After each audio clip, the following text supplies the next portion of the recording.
The trend that I saw most as where I was walking the floor is the new P that's in sourcing. This is a little bit more of a traditional kind of a thing, but it is a trend that we've seen for a long time. When you look at what the Ps were, the first P was print. For those of us who've been in the business a long time, 15, 20 years ago, you placed print ads, and that was your sourcing strategy. The second P clearly was post. You know, in came some traditional media who started job boards, in came the major career boards. But I think as we were going through the floor, the new P in the sourcing arena today is now performance. And when you start to look at performance, go to the next slide. If you look at who used to be on the floor, some very traditional media properties, New York Times, Wall Street Journal, they all used to have booths there, and they would be trying to push their print products, but then also say, oh, and we've also got an online. And then, of course, that gave way to the monsters, the career builders, the Dice, the Healthy Careers, and even a lot of those players from 3-4 years ago, IEEE Spectrum used to be there with their online product, but they were not there. What things have really moved to is pay for performance. There was more floor space taken by pay for performance, and I'll use the word loosely, media properties, but they're really not media properties. They are distribution channels that use the same kinds of technologies that consumers do. Consumer marketing has been paying on a cost per click and a cost per lead basis for decades.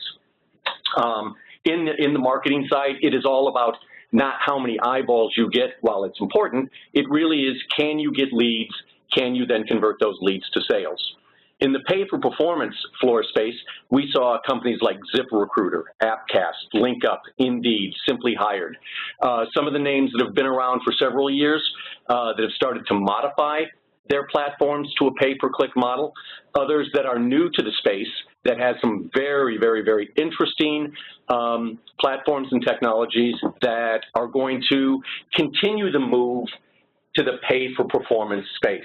I think the next slide kind of, as we look at this trend, is basically the pay-per-lead.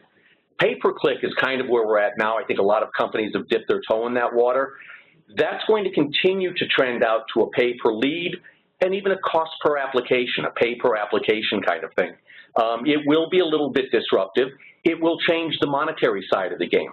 Right now we talk about, oh, I've got pay-per-click of, 50 or 60 cents. I've got a cost per applications in the $15 to $20 range.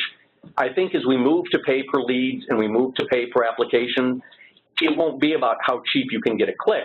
It will be how much you're willing to pay, $10, $20, $30, $100 for a lead, $500, $1,000 for an application.